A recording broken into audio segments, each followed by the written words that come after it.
Good afternoon, everyone. Glad to be here.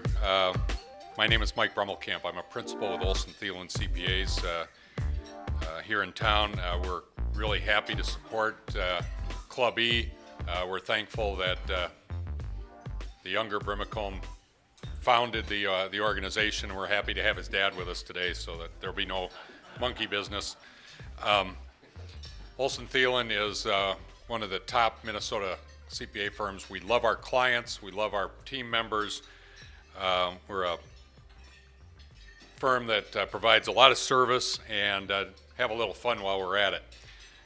We're still learning how to do this. After I explain to you what your speaker is all about, he is a guy that likes to have fun. We're going to have some fun with Darin. With me today is another principal from the firm, Brett Olson, and I took a shot at him from the sidelines. But Brett is a member of our quality committee, works in the audit area,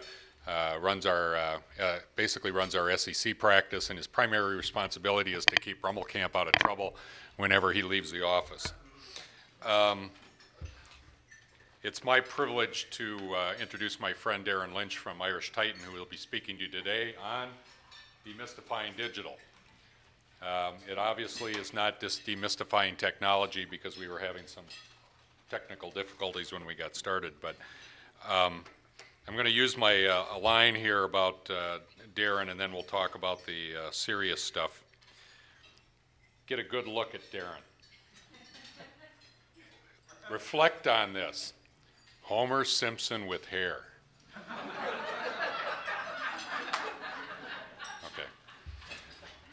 That's usually I try and start with a joke. That's about the shortest one that I could come up with, so that works. Darin is the founder and CEO of a company called Irish Titan. I'm proud to say that Olson Thielen is utilizing him as a vendor as well. There are a couple things that you need to know about him, though. Graduate of University of Iowa. How many Gopher fans in here? Come on, Gopher fans. You know, over the years, I've been involved in a lot of sporting events, and I want to congratulate Iowa on their successful season so far. I thought we gave them a good battle down in Iowa. I'm not sure that they're going to be undefeated through the year, but they got to have a good year occasionally, or they lose interest. There's a couple things. If you want to learn about Darin, I'm just going to refer to the LinkedIn write-up. I would encourage you to go out there and link in with Darin. He's got many contacts, many of whom I've seen in the room here as friends. You would gain a lot from being just able to read his resume. I only want to refer to a couple things, and then I'll get him up here. Under the Honors and Awards section, Power 50 Business People. In 2014, Darin was named by Minnesota Business to their Power 50 list. They describe the Power 50 list as the linchpins in their company, the connectors in their industry, the heart of the operation, the ones that make things happen, and these awards recognize him. There is nobody that epitomizes this more than Darin. He was also one of the 40 leaders under 40 years old. You were under 40 when? Back in 2010, I believe it says right here. He speaks at national conferences. I have no idea what Contra is, but you once had the nation's highest score. What is Contra? A video game. Yeah. I've made my point. But the last thing that he says here that I'll share with you is that he once bought Clint Eastwood a beer. He did not buy one or even acknowledge Meryl Streep, who was sitting right next to him. I'm sure there's a story there as well, and you can explain that off the clock. But I want to welcome and congratulate Darin Lynch for being such a vital part of our entrepreneurial sector here in the Twin Cities. So, with Darin Lynch.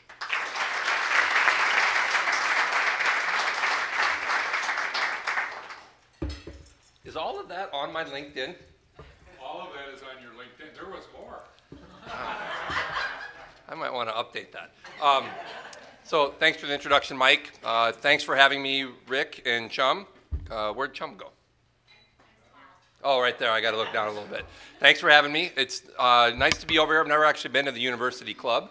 Long time attendee for the Club E in Minneapolis. It's nice to see a number of faces that I already know and recognize, and some new faces. A little bit of housekeeping. As I go through this, please raise your hands, ask questions. I prefer for this to be an interactive discussion more than a speech or presentation or anything of that nature. And I like to get a read of the room and take the conversation where it makes sense, because there are a lot of different sorts of questions, a lot of different fields of questions that people have around digital. And I want to do everything I can to make this a valuable use of people's lunch hour, okay? So please ask some questions as we go through. One of the technology problems we had is the remote isn't working. So this is going to be our agenda today while we talk about demystifying digital, okay? We're going to talk about the top 10 mistakes that people frequently endure. We'll talk a little bit about the industry and then the pieces of that industry, what those components are. Talk about how to select a partner, how to build it, and then the top 10 to-dos. And then Q&A in theory at the end. But again, I would prefer, and I didn't really want to spend my designer's time like coming up with a different graphic. I'd rather have the Q&A mixed in throughout here, okay? Just a little bit of background about me, and I won't waste too much time. Can people hear me in the back or not? Use the handle. All right. And I'm going to spill this water too, I know it. So I'll put it on the floor so I can kick it. So a little bit of background on me, and it won't be too long because this isn't a commercial about me or Irish Titan. I grew up on a farm in Iowa, so that's why I'm an Iowa Hawkeye fan. Although I don't have any problem with the Gophers, I generally root for you guys. You're third in my list of favorite Big Ten teams. But I grew up on a farm in northeast Iowa. My dad's kind of legendary in our hometown for swearing, so every once in a while that kind of slips out. I'm going to try to keep it in check, but that's why on that title slide it said Demystifying Digital, Uncut and Uncensored. So I apologize in advance if anything slips through. I started Irish Titan about 11 years ago, and I came out of a little bit of a unique background for someone who starts a digital agency, and that is I came out of corporate IT. So prior to starting Irish Titan, I was CIO at Second Swing Golf, which I always joke is ironic because I'm a terrible, terrible golfer. Before that, I was at Wilson's Leather. Before that, I ran a consulting company, and then before that, Principal Financial Group. And so that's a background that's a little bit unique for a digital agency founder, because usually someone who founds a digital agency spins out of an advertising agency and takes a book of business with them, spins out a Target and has Target as their first client, or they're a web designer or a web developer. And none of those were true in my case. What happened in my case was I came out of corporate IT developing this point of view that technology should be used to support business as opposed to technology for the sake of technology. That's what led to this saying that we have at Irish Titan that we've actually trademarked. It's framed and up in our office with an official US trademark for business first, online second. Because when I was on the other side of the table at Second Swing at Wilson's, I was buying web services from agencies that, well, I wasn't buying web services from agencies that didn't get it, but I was buying web services from agencies that could think and talk from a business perspective, and I found that to be really, really rare. And so that's what led me to creating a business in this market, because I felt like I could exploit that opportunity, which is why then I have a lot of different things I can talk about around how to demystify it for people who aren't in the space, aren't designers, aren't marketers, aren't developers, and that have questions, because it's a tough thing to navigate, okay? So that's a little bit of the background, and we'll now go through top 10 mistakes. I missed Letterman, so I wanted his picture up there. The biggest mistake that we see from a digital perspective is when people don't know their brand, okay? And so brand as a term is really broad and can be misunderstood, kind of like strategy can be overused and misunderstood. When we say someone needs to know their brand, what we are saying is you need to know what market you're in, what your culture is like, what sort of voice you want online, who you want to target. Some of those things that fall into a marketing plan, some of those things that fall into a sales plan, that all rolls up to an overall brand, okay? You can't have a good digital presence if you don't know your brand. That's because your design won't speak to what your brand is. It might be too flashy. It might be too pedestrian. Your social marketing, if you're thinking about online marketing and content, won't have the right tone. So for example, we, in our social marketing, post a lot of articles around leadership.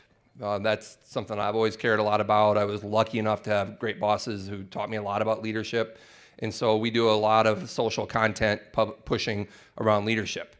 If that weren't part of our culture, if that weren't part of our brand, that would come across totally inauthentic. And people can smell that. And so you have to know your brand first. And if you don't, you're going to run into a lot of problems, okay? I could talk all day about that. I won't. But don't underestimate the importance of knowing your brand and who you are when you start to do a project around improving or launching or enhancing your digital, okay?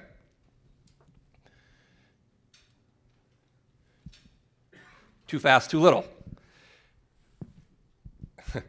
Everybody wants their website tomorrow, or they want their website for $1, okay, just to overemphasize the point.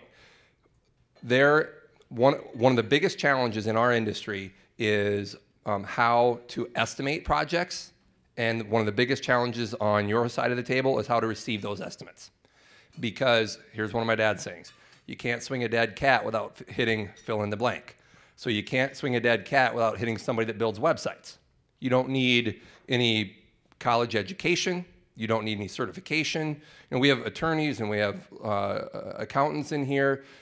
Those disciplines are regulated, for lack of a better term. There are no regulations in the web space. And so you have people that will quote a website that should rightfully be around $50,000, and they'll quote it at $5,000.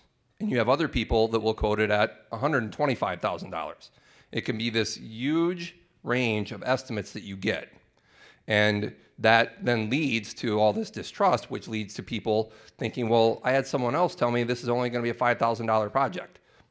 And so there's a common mistake where people go with the lowest cost provider without understanding exactly what's part of it, which also constitutes how long the project's going to take. So too fast, too little happens really, really common, frequently in our space. And companies like ours, have to step in and fix that a lot of the time. We call those rescue projects because they start to go off the rails and they can't get back on the rails. So you have to have reasonable expectations there. Okay. Building the property for you versus the audience. Another way to say this is they don't care what you call it. So if you have a product or service that you have a highly technical term around that everybody in your industry refers to, like for us, programmatic display ads. Does anybody in here besides, where did he go? Well, there you are, besides you, know what those are? Nobody does. And so if we were to lay out our site navigation with that as a main tab, people would get lost and lose interest. You have to build your property, whether it's your website and your navigation or the content for your social marketing or your newsletter, in your customers' voices. Okay, you have to build your properties for them because they don't care what you call it. They call it what they call it. And sometimes we look at ourselves and how we think people should refer to it, and that really doesn't matter because they're going to call it what they already call it. So you have to build your property for them.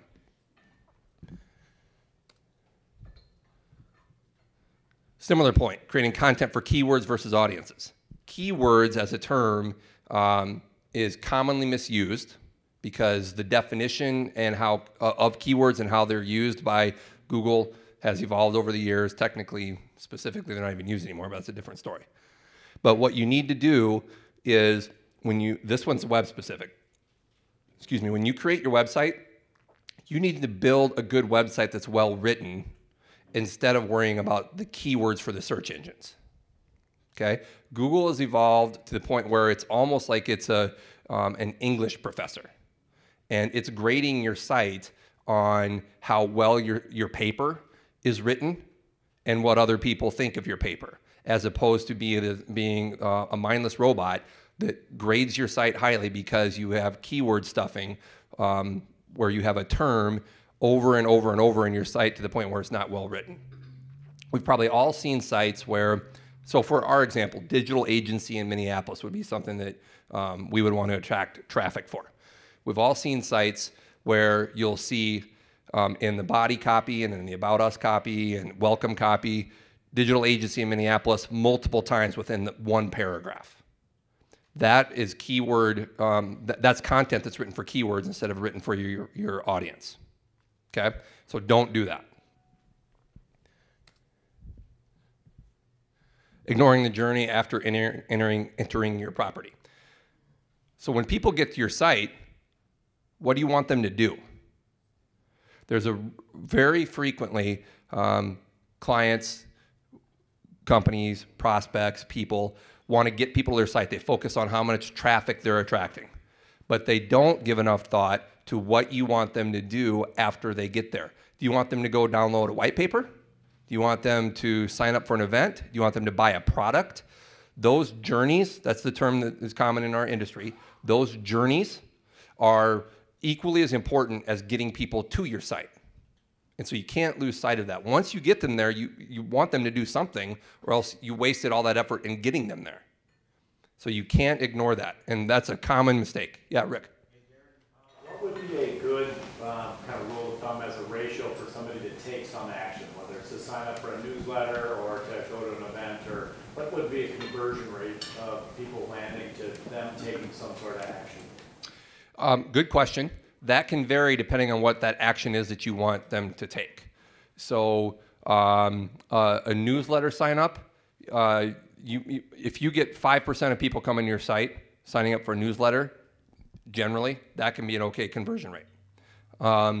If you want someone to buy product and you have an e-commerce site that's engineered for buying product, you want a pretty high conversion rate, high being relative. Some of our e-commerce sites, because we specialize in e-commerce, it's one of our core areas, 30% conversion rate is pretty good.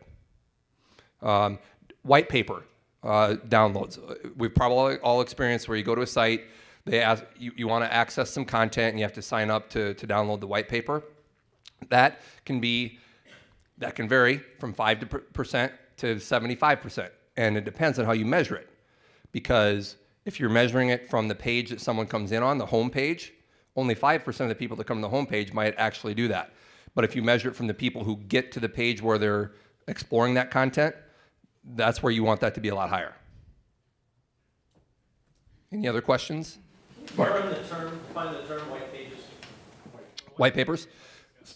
Good point. Please do interrupt if I'm using any term that I assume everybody knows. So white papers are content that gets placed on websites that someone produces that is kind of like almost like market research, product specs, case studies.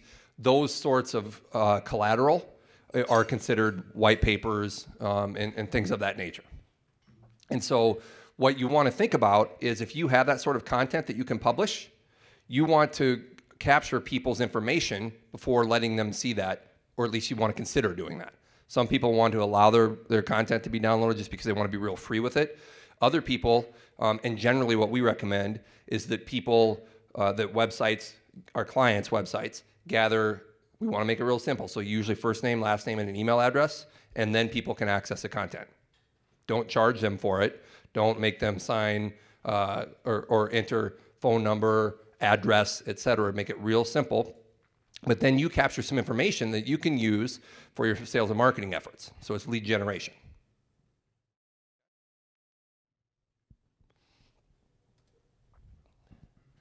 Decision by committee.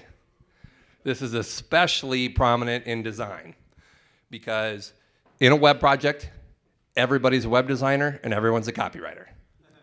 And so that's a common pitfall because what starts as a good design, usually if you know your brand and you're working with a good partner, companies like ours have good designers. And so we'll come up with a good design that might need some revisions because you have to see it and then start to feel it, etc. Revisions are fine, but where it frequently becomes a real slog is when everyone else starts to get involved too on the client side, because everyone's a designer. And then they start to say, well, I don't want blue, let's go to red. Well, no, let's go back to blue, but I want a different shade of blue. And then it turns into just a Yugo, like just this box that is totally unattractive. Okay? Same thing with copywriting. So decision by committee is a real danger, and that's probably true in a lot of aspects of business, quite honestly. But we encounter that very frequently in website projects. Oops, I hit 2 by accident. So we'll start with blurry requirements. When you build a website, and I'm focusing on actual website builds in these last couple. When you build a website, there's certain things that you need to build into the website if you want people buying product, if you want people signing up for events, if you want people providing information before you can download content. Those sorts of elements are called requirements. And if you don't define requirements very well earlier in the project, it's going to turn into a real mess later. It's like building a house. The most useful analogy for building a website, which is one of the trickier aspects within digital, is to compare it to building a house. And if you don't have a blueprint and know generally what you want to do with your house, if you get halfway through building your house and you decide, oh, you know what, I want to add a second floor now, that's a pretty substantial effort. So blurry requirements need to be eliminated, or you will run into scope problems, which means budget problems, which means schedule problems. Okay? Then 8, 9, and 10, or I'll just see 1 through 7. I could only come up with 7 that I thought were really valuable, but I wanted top 10, so okay. Hey, Darin? Yeah. Can you talk just for a moment about the process? And know that I've worked with you on a number of projects, and I think your team does a great job. Talk about kind of the process of working with your firm, and I found that to be very helpful, and I think that would be something maybe number 8 for your list. Right. So the reason I like questions like that is because I talk about that a little bit later too. So no, that's good. So I can frame that. And it's a good segue from requirements, because when we work with clients, and we have a number of clients in the room actually, any good firm should have a well-defined process. And so when you're talking to a potential partner, one of the things you should ask them is what their process is. So for us, when we have a formal process that we follow, we have a kickoff meeting, then we have 5 phases: discovery, elaboration, construction, QA, and closeout. In discovery, we're kind of reconfirming that ballpark that we're in. In elaboration, we're doing designs. And by designs, what we mean, because every once in a while we'll have a client ask us, what do you mean by designs? What we mean are drawing those pictures. We don't do that until excuse me, after we've done wireframes and requirements. Wireframes are like blueprints, and designs are actual drawings. So we go through all of that, and we get client approval before we start doing any programming. Programming is the most expensive place and the most likely place to have problems if you haven't defined requirements and locked down your designs. So that's our process. Other people have processes that are generally going to be similar. I mean, we didn't invent the internet, Al Gore did, but other people are going to have other processes, but generally they're going to be pretty similar. I think the biggest thing you want to do is make sure that they have a process. Okay? Okay, so the industry. I touched on this earlier. One of the reasons that a topic like demystifying digital is relevant, or seems to be anyway, is because our industry is so crazy. As I mentioned, there are no regulations, there's no licensing, you don't have to go to college. I'll hire kids out of high school as developers, and they do a great job. So it's kind of the Wild West, and it's the intersection of 2 disciplines that are difficult for people, even if they're in the industry, to understand sometimes, and that's technology and design, because both of those are intimidating, hard to define, always changing. So technology and design, the intersection of those 2 is digital.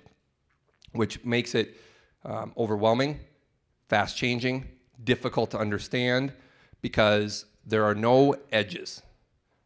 That's one of the differences that the digital space has from traditional marketing, et cetera. So some of you in the room know Kayla Pisciano. She's our sales and marketing director. She joined us about 3 years ago. She came from the Minneapolis St. Business Journal and was really successful there. She said the biggest challenge coming to work for us was that there are no edges. It's ambiguous and always changing. Project scope changes. You don't have to fit our project into an 8.5 by 11 piece of paper or into a physical box or anything like that. The online marketing is amorphous. It goes out there and then it can disappear. You build a website, you have tons of different browsers, tons of different versions, tons of different users, tons of different devices that you have to work on, and then those get upgrades and updates, and then viruses come along, and then people decide they want to add another page to the website. All of which is great. That what makes our industry exciting when we're on our side of it anyway. But it creates this notion or this experience of it being the Wild West, which is why it's really difficult when I was on the other side of the table to find people that could help me navigate that. Okay? So we'll talk a little bit about some of the pieces here, and make sure to ask questions as we're going through this. So I want to take this in the direction that's most valuable for everyone. But really, if you boil down your digital property, everything that you have going on out there falls into one of these 5 areas. We put the website at the center as kind of the hub. It's not necessarily the most important, but it's probably the most vital. And that's just a slight distinction there. But I say that because it shouldn't be your end-all, be-all, but you need your website to be at least good enough that these other components can be leveraged. Okay? Yes, George. You know, on that point, Darin, how much work are you doing now that's more designed for mobile? Where the primary user case is going to be someone who pulls out their smartphone and does a search or wants to connect with, the company or something like that from a mobile platform, as opposed to necessarily sitting at their desk with their laptop. Great question, and that has changed dramatically over the last few years. So last year, 2014, so almost 2 years ago now, calendar-wise, I guess, was the first year that mobile devices, if you include tablet, that mobile devices had more traffic than websites. So more people were going to websites on your tablet and your mobile than they were doing that on desktops. 2014 was the first year that happened. So what we have done is, beginning this year, we started to do mobile-first design. So that's something to ask a partner if you're starting to look at redesigning your website or launching it, is how they take into account mobile. We have found that it's easier to do the visual designs for a mobile site, get that locked down, and then add for desktop than to build your desktop and figure out what to get rid of for mobile. So we start from a mobile design perspective. We also, part of our process is what we call personas and journeys. And that's where we identify, does everybody remember when Best Buy did it? It was a long time ago now, but they were the first ones I remember reading a lot about, where they named Susie and Sally and Dave and Betty or whatever the names were. So we do that now on websites too. And so we use a combination of data from existing websites, if someone has an existing website, and market research, et cetera, and we define these personas that are representative of the kind of people that come to the website. And for each of those personas, we identify where in that journey throughout the site they're going to be using what device. So by and large, browsing and exploration happens on mobile. Again, especially if you include tablet. Conversion, where people buy a product or sign up for an event or download something that requires sign-in, that happens by and large on desktop, sometimes including tablet. So part of our process are defining those personas and those journeys so that we know where and what device is going to be used for what reason. So mobile is the fastest changing one, maybe this though, but has the biggest impact on all of these. Okay? So your website needs to take into account mobile. And if you're around the space at all, you've probably heard of something called responsive design. That came out a few years ago. So what that means is it's in comparison to the way sites were previously built. In the past, if you wanted to really have a good mobile experience, generally you needed to have a desktop site and a mobile site, so an M.dot site, M.dot Irish Titan in our case. And that was difficult. You had two different sets of source code. If you wanted to update content in one, you had to go update it in the other, et cetera. It was kind of a pain, but that was the best we could do then. Well, a few years ago, some new technologies emerged that allowed us to start doing what are called responsive design websites. So now instead of having two separate code bases, there's one code base that interprets the device browsing your site. So if a tablet comes to your site or a smartphone comes to your site, you can serve up a different design using one source code.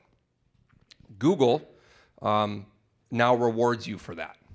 So responsive design is one of the absolute should-dos if you're starting any project now. Okay? So one of the things I talk about towards the end of this, I'm jumping forward to, is if you walk out of here with a couple of things, one of the things I want you to walk out of here with is your site today should be responsive design, and any project you're starting should have responsive design. There's an easy way to tell if your site's responsive, and I'll show you actually on your desktop. Okay, so this is our website, and if you just take your browser and grab the corner of a site, you'll see it. Did you see that font change and the graphics changed? Watch this again. Okay, so we have 3 across the bottom, 3 graphics. Now we have 2. Now if you go, it resizes again. And it should. I think this is because of the resolution on the monitor. But if your screen resizes, if the website resizes as you shrink your screen, then your site's responsive, which is great. If it doesn't, then it's not responsive, which is not great. Okay? So that's an easy way you can tell on your desktop without having to pull up your phone and a tablet and compare across all 3 devices.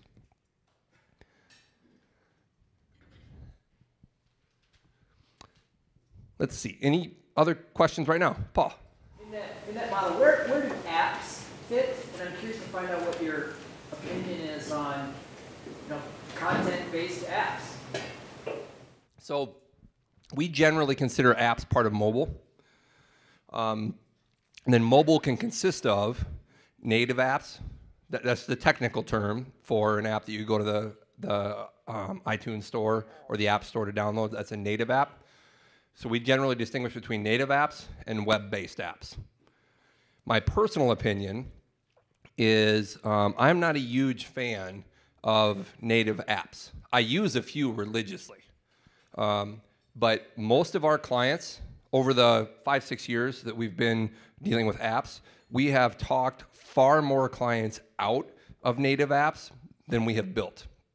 And that's because with web technologies now, you can build a web-based app that people can go to on their phone that you can maintain much more easily than a native app that has to be updated. You have a separate code base. You kind of have to expect people to find it and download it and keep it up to date.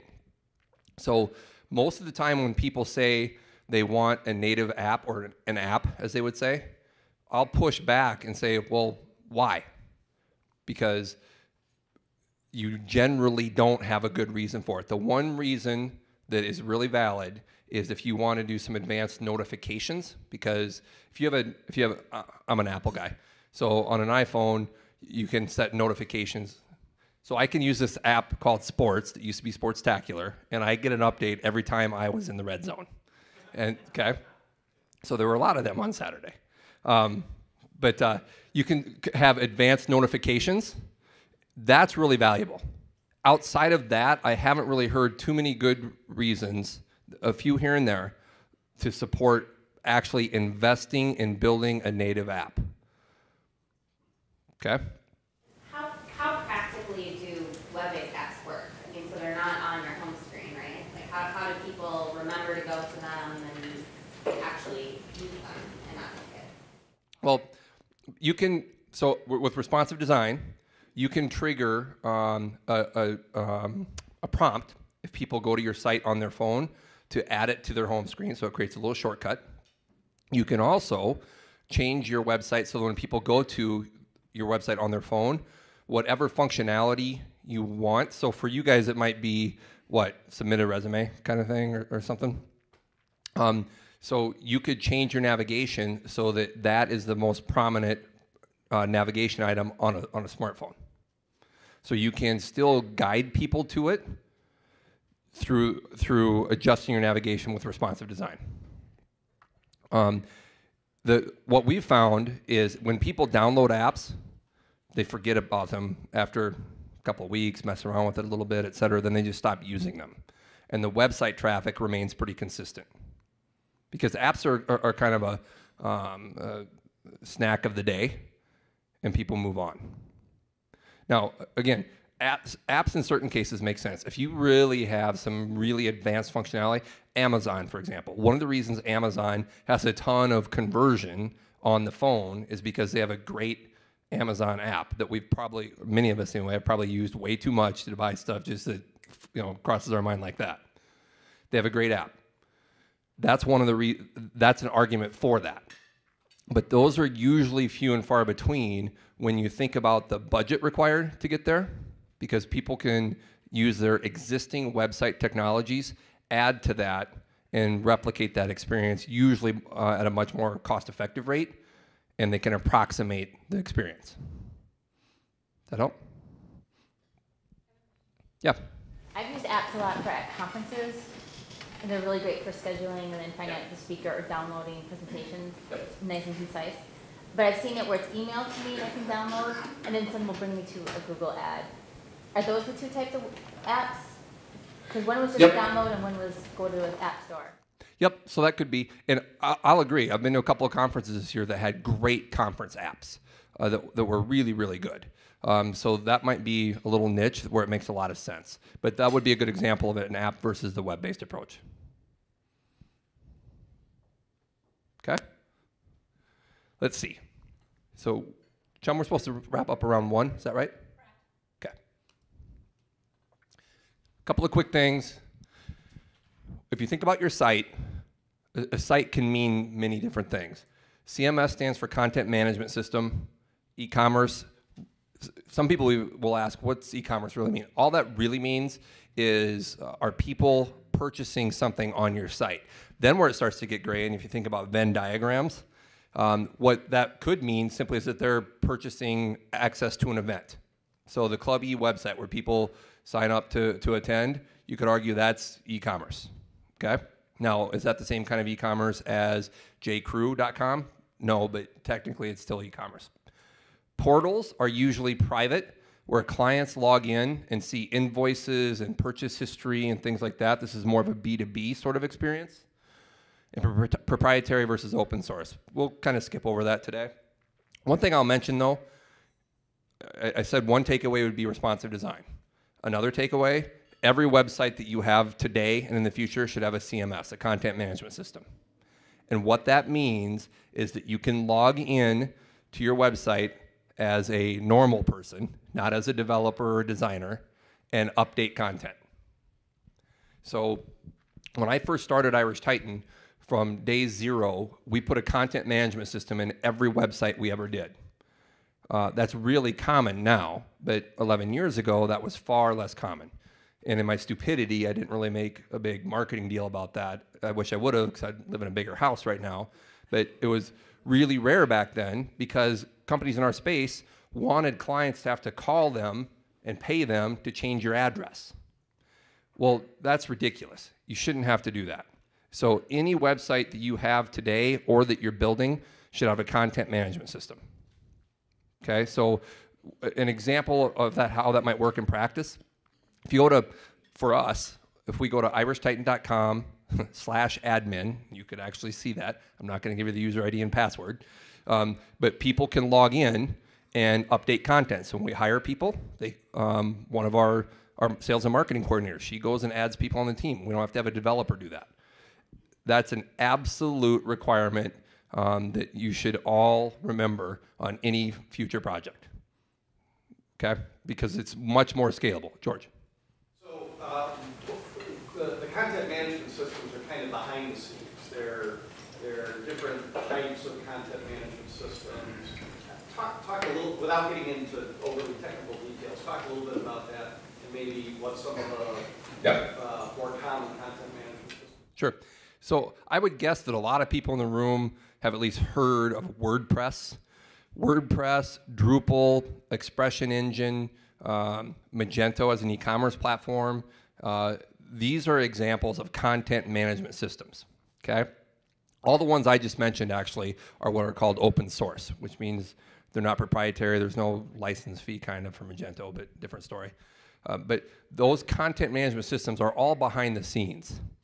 They don't really have an impact to any degree that we need to worry about in here about what your site's going to look like. To some degree, for purposes of this conversation, they don't really have an impact on what your functionality needs to be. You know, there are certain site requirements that lend themselves more towards a Drupal than a WordPress, et cetera. But all of these platforms are behind the scenes content management systems that let you put your own design on front of it, put your own content into it, but then allow you to update the site yourself. That help a little bit? That's a good question. Any other questions? I want to keep moving, but I want to answer questions if they have them. Okay, let's see. Okay, we talked about responsive. Just real quick, so this is search. And a lot of people have heard of pay-per-click. That's what paid is. A lot of people have heard of SEO, which stands for search engine optimization. That's earned. One way to think about these two is compare it to a restaurant. If you own a restaurant and you have a ton of traffic, people coming in because everyone's going home and telling their friends, oh, great food, great beer list, whatever the case, great service, all three, whatever, great word of mouth, that's earned. That's like SEO, okay? What that means is people are coming to your site, they're staying there for a while, they're linking to it, Google sees that and drives your results up so that your SEO results, your earned traffic is good. These are just different. Neither one's better than the other. Paid is if you're a restaurant and you have a billboard or some coupons in the weekly flyers, sometimes you got to use that to drive traffic or certain promotions. So that's okay too. That's the difference between these two. I think one of the things that helps demystify digital, to use the title, is to find comparisons for the different practices. So if you think about building a website, think about building a house. If you're thinking about online marketing, think about how you would attract people to your restaurant if you owned a restaurant, okay? Retargeting is a relatively recent development that we've probably all experienced. If you go to Zappos, is a really successful website with shoes. If you go to Zappos and look at some shoes, but don't buy them, and then you maybe go to some other site, could be the Star Tribune actually. You might see an ad on that Star Tribune site for Zappos because they're tracking you and trying to remind you to buy that. Okay, so that's called retargeting, and that's a recent development. So if you might start to notice it now that we've talked about it if you haven't before, but it happens very, very commonly. Okay, so we'll go through this quickly because we're a little bit over and I want to be respectful of time. Top 10 to-dos with your website. If you do nothing but crush the blocking and tackling and doing stuff right, you will be far ahead of many, many people, okay? There are so many people, so many prospects that come to us that don't have their analytics set up, that their site isn't responsive, that it doesn't work on all browsers, that there's a dead page when people are trying to get through one of the journeys. Those sorts of things are pretty elementary. Worry about portals later. Worry about an app later. Worry about more advanced sorts of things later. If you just crush the blocking and tackling, you will be far ahead of many, many people. Okay? So don't fall prey to overcomplicating what you want to do to start with. Just focus on the blocking and tackling and doing it well. Define and know your audience. So we talked a little bit when George asked about some of the mobile aspects. We talked about how we define those personas and those journeys. We've found that to be really, really valuable. We started to do that about 1.5 years ago, and our clients have loved it because it gives them something tangible to wrap their heads around about who's coming to their site, how they're trying to market to them. Okay? Right for people. We talked about that. Make your site so that it can be read by people, a good English professor, and then make it sure it's discoverable for search. That just means build your site the right way technically. Start with mobile, including tablet. We talked about that. Select the right partner and trust them. We skipped over this entirely. It was one of the few previous slides, but I alluded to, or I mentioned, the plethora of people out there that build sites and help with digital marketing. Find the right one that you trust. You're not going to know everything they do. So you're going to have to trust that they know you and will take good care of you. Ask how many employees they have. Ask if they use offshore resources. Ask if they have an office. And none of the answers you might get to that are inherently better or worse, but ask questions like that so that you can understand what type of partner they are. Ask what their process is. Ask for them to show you their process. Okay?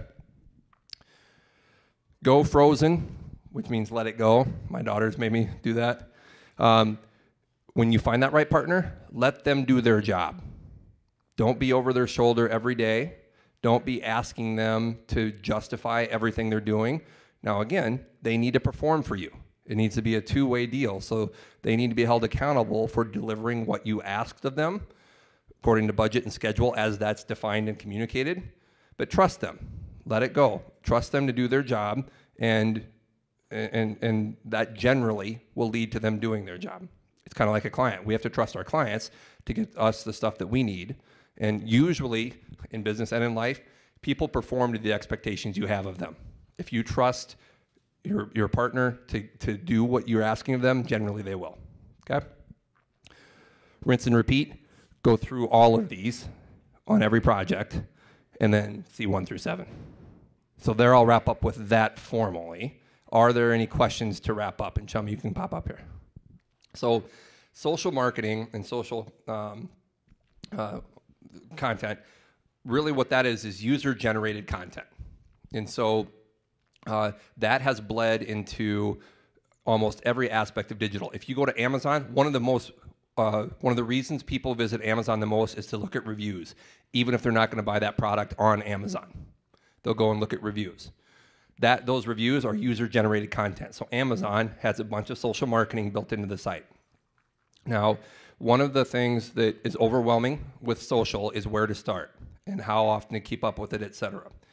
Generally, from a B2B perspective, all you really need to do is claim your profiles on LinkedIn. I'm sure I'm going to forget a few here, but LinkedIn, YouTube, Facebook, Twitter, Instagram and Pinterest, a few like that.